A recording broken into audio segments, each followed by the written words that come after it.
desde siempre el escenario de misteriosas apariciones.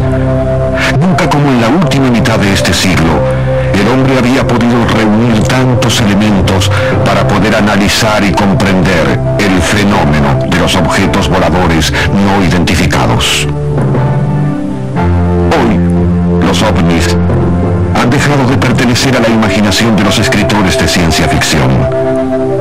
Por su real trascendencia y significación, el tema abandonó los archivos más reservados de las grandes potencias militares para ser tratado por los más calificados investigadores de todo el mundo.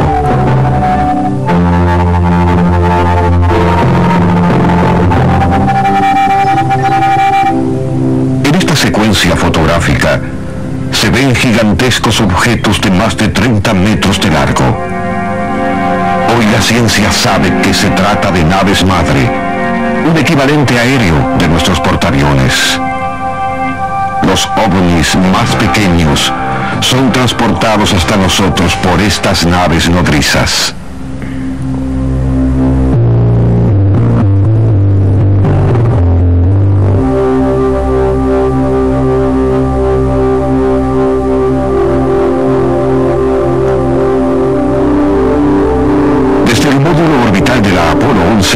El astronauta Michael Collins filmó a uno de estos objetos en una posición cercana a la Luna.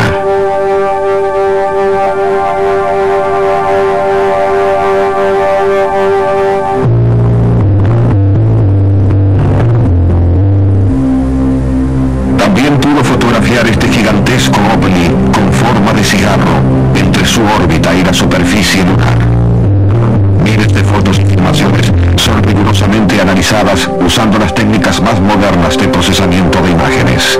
Un análisis termográfico de este ovni fotografiado en 1984 demostró que la misma nave había volado sobre Texas 30 años antes. En 1946 se tomó esta, la primera filmación conocida de un ovni en movimiento. Fue realizada por George Adamski, un astrónomo de California. Con un telescopio de 6 pulgadas y una cámara de 8 milímetros, Adamski realizó una serie de filmaciones y fotografías que se transformaron en valiosos testimonios gráficos de la visita de ovnis.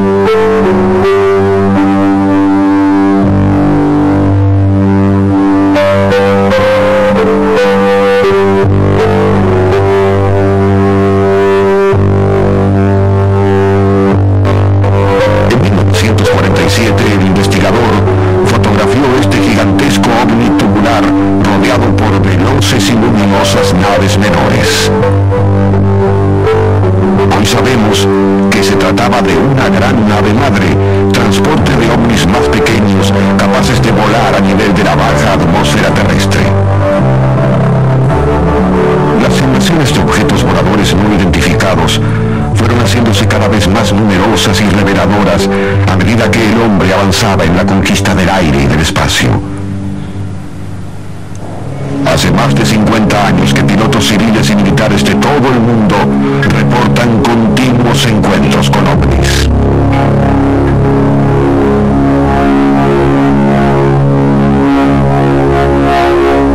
El 19 de septiembre de 1979 este ovni escoltó a un avión militar sobre Alemania. En California, otro objeto persiguió a un bombardero norteamericano.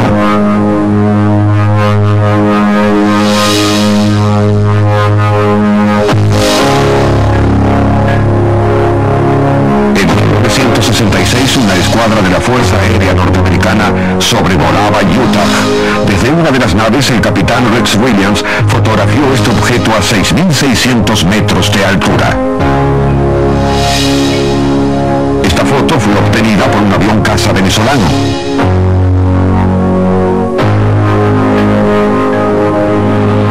En junio de 1976, un equipo de la televisión francesa filmaba el vuelo de un avión Concorde cuando de pronto apareció un pequeño ovni que empezó a maniobrar velozmente alrededor de la nave. El desplazamiento del objeto no dejaba ningún lugar a duda. Sus movimientos obedecían a alguna forma de conducción inteligente.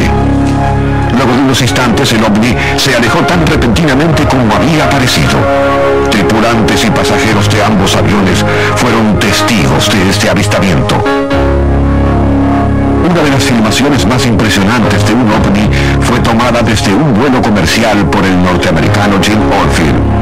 A una altura de 3.000 metros, volando sobre Inglaterra, puede verse nítidamente a la nave realizando movimientos que escapan por completo a nuestra comprensión antes de alejarse a una velocidad extraordinaria.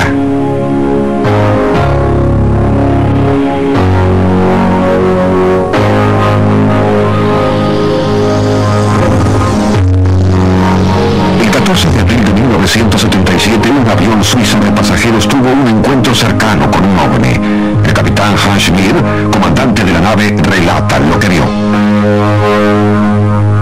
Se trataba de un objeto detenido a 5 kilómetros delante del avión. Brillaba mucho. Después de un minuto empezó a maniobrar, primero lentamente y luego aceleró hasta que de pronto pareció esfumarse.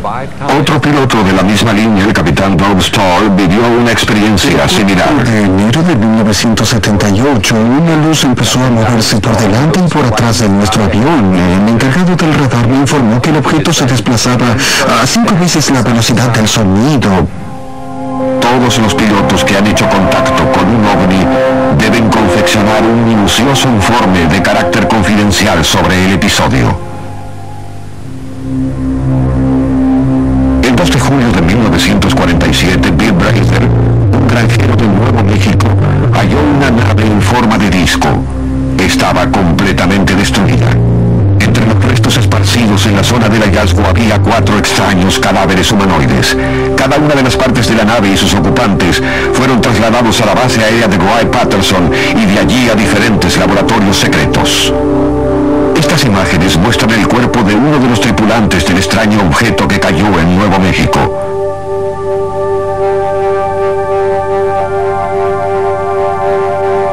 La decisión de poner fin a un secreto ya imposible de mantener permitió que estas fotografías, tomadas en alguna instalación militar de los Estados Unidos, vean la luz por primera vez.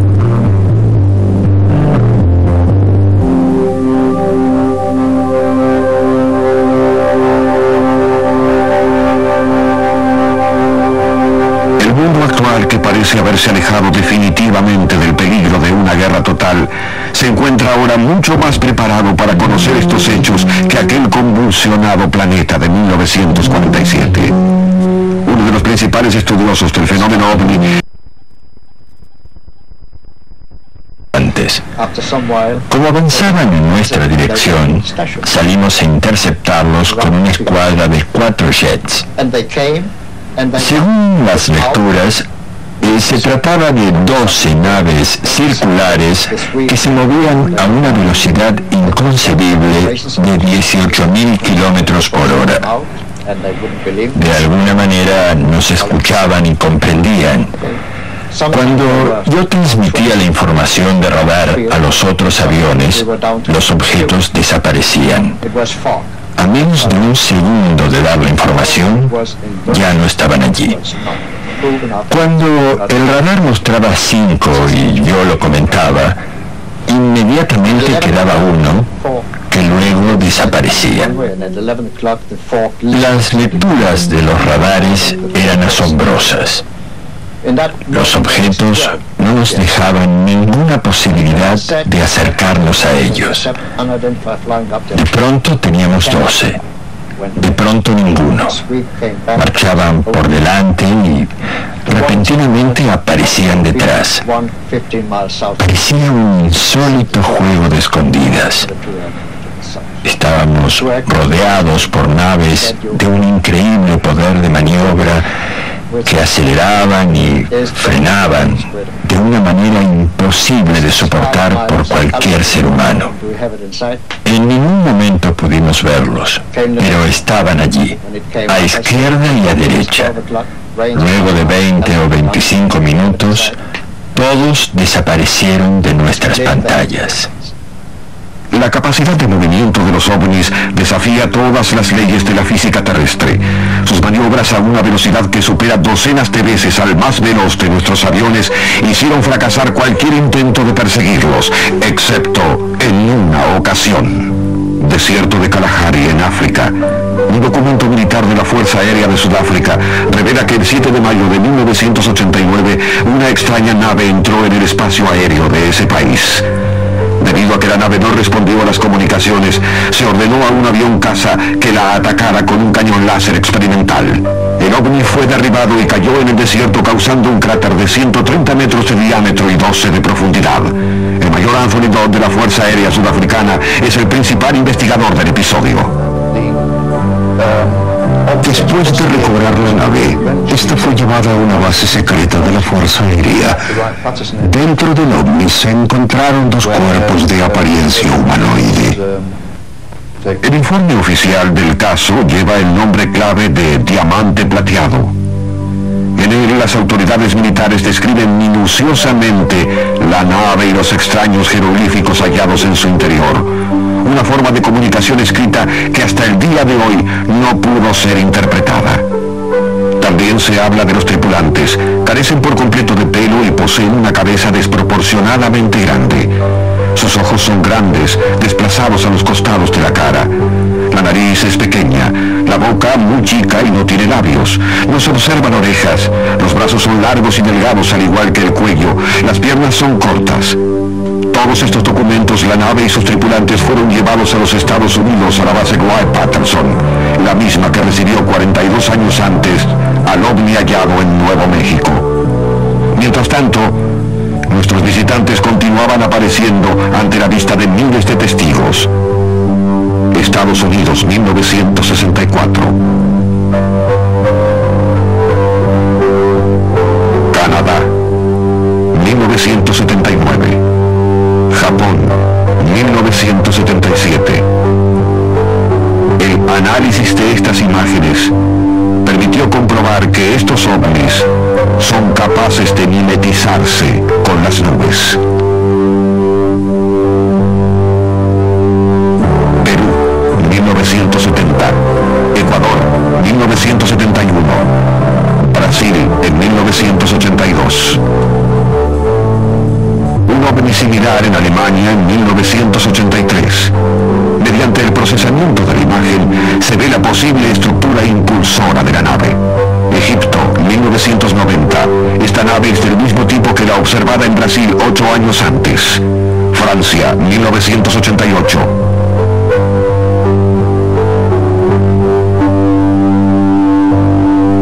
Suiza, 1975.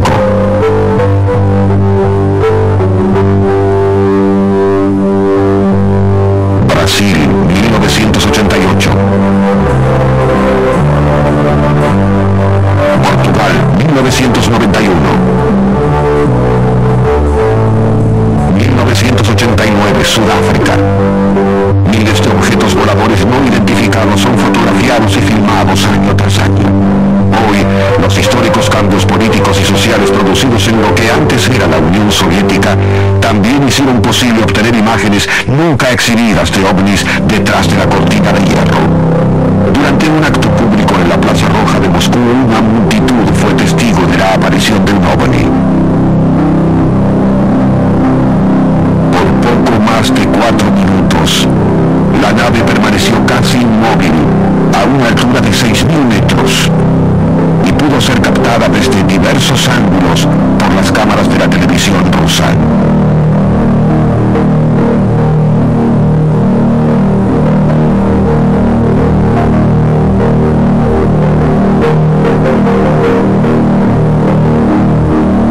Esta formación de 3 ovnis fue filmada en Rusia en marzo de 1990. Durante ese mes, numerosos grupos de idénticas características fueron vistos sobre distintas regiones de Europa.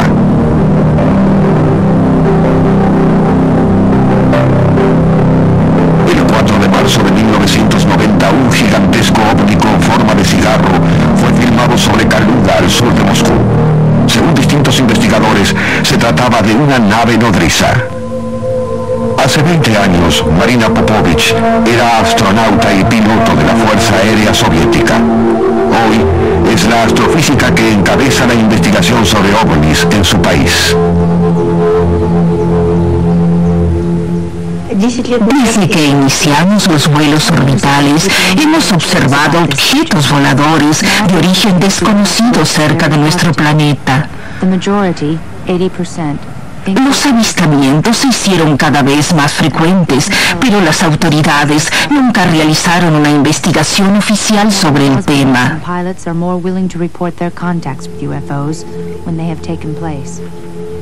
Como piloto de avión caza, participé en la intercepción de 3 objetos que aparecieron en todas las pantallas de radar.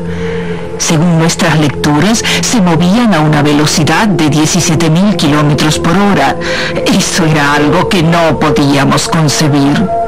Nunca pudimos verlos. Al alcanzar la posición, desaparecieron de los radares.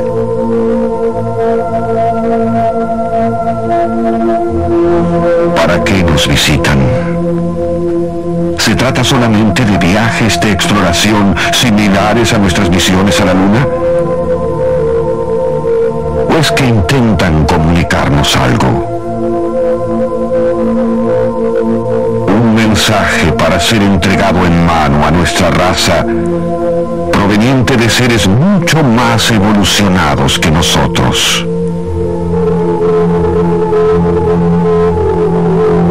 Quizás un llamado de atención sobre nuestro futuro frente al punto crítico que alcanzó nuestra civilización.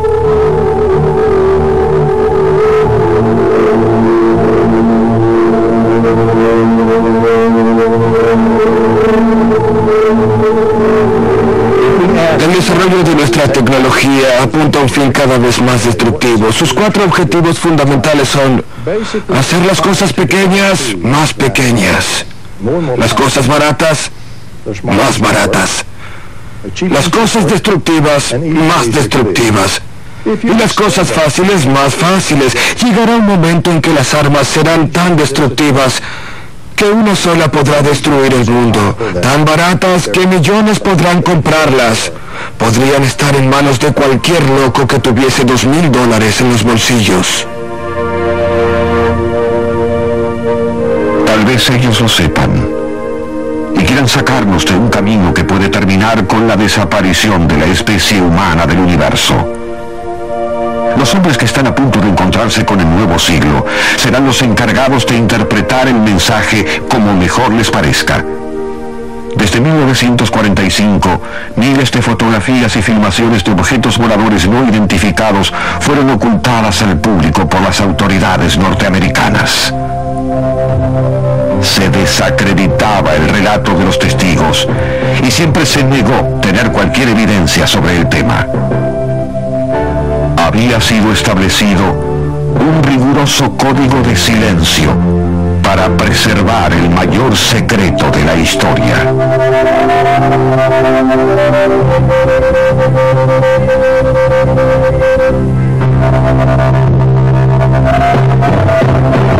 El 20 de julio de 1952, una formación de ovnis apareció sobre Nueva York. En segundos llegaron a Washington y sobrevolaron durante varios minutos el Capitolio. Fueron vistos por miles de personas. En ese mismo momento, los radares del Pentágono mostraban la misteriosa aparición. Iba a resultar muy difícil seguir negando una realidad que los altos oficiales militares conocían desde la caída del ovni en Nuevo México.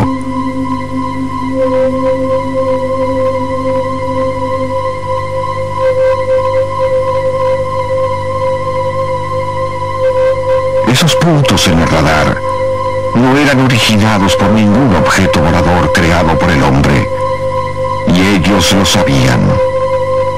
El jefe de inteligencia militar, el general John Sanford, dio un comunicado a la población. Estas apariciones no están relacionadas con ningún proyecto secreto que se esté desarrollando en los Estados Unidos. Sin embargo, él y el resto de las autoridades militares de ese país país sabían que la aparición masiva de ovnis sobre Norteamérica se inició luego de las primeras detonaciones nucleares en la década del 40. Había empezado la era atómica. La radioactividad era una nueva forma de energía que podría acabar con la vida en el planeta.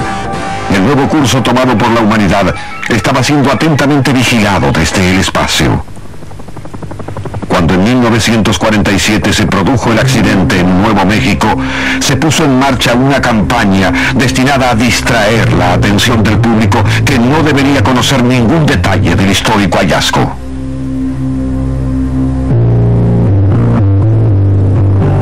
El propio presidente Harry Truman fue el encargado de dar todas las órdenes relacionadas con el destino de la nave y sus ocupantes. Recibía en forma directa los resultados de cada una de las investigaciones. Truman organizó un equipo científico especialmente preparado para ocuparse de otros episodios similares que pudiesen ocurrir. Además, creó al Majestic 12, un grupo encargado de encubrir toda la información sobre ovnis, considerada desde entonces un secreto de Estado. Pero los avistamientos de ovnis entre 1945 y 1950 eran cada vez más numerosos. Al gobierno norteamericano se le hacía casi imposible evitar cualquier referencia sobre el tema. Por ello decidió crear el proyecto Libro Azul, un reporte donde todos los testimonios y las fotografías eran justificados como fenómenos naturales o sencillamente como un fraude. Con esto se consiguió mantener al público alejado de la verdad.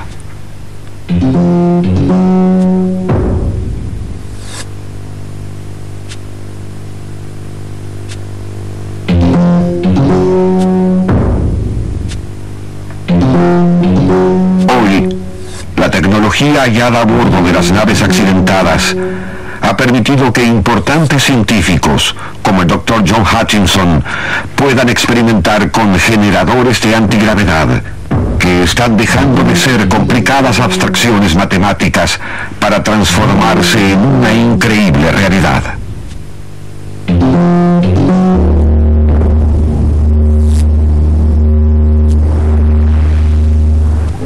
Por desborde de datos y por contundencia de pruebas, no podemos sino aceptar la evidencia. Los ovnis conviven con nosotros en este tramo final del siglo XX. La pregunta es, ¿por qué no hacen contacto con mayor frecuencia? Carl Sagan puede atinar una respuesta. Llegar a la Tierra en persona y masivamente no es el medio más adecuado para civilizaciones inteligentes y dotadas con alta tecnología. Podría decirse entonces que el primer paso, dejarse ver a través de sus naves, estuvo hecho. Que el segundo, dejarse ver en persona, se encuentra en pleno desarrollo. Y que estamos frente a la puerta de una tercera fase. Mientras tanto, y tal vez preparados para ello, los astrónomos más escépticos ya han puesto el hombro en los proyectos radioastronómicos que buscan denodadamente provocar una comunicación más fluida y que de hecho legitima la ciencia de la búsqueda de extraterrestres. ¿Y ahora qué vendrá? Nos preguntamos.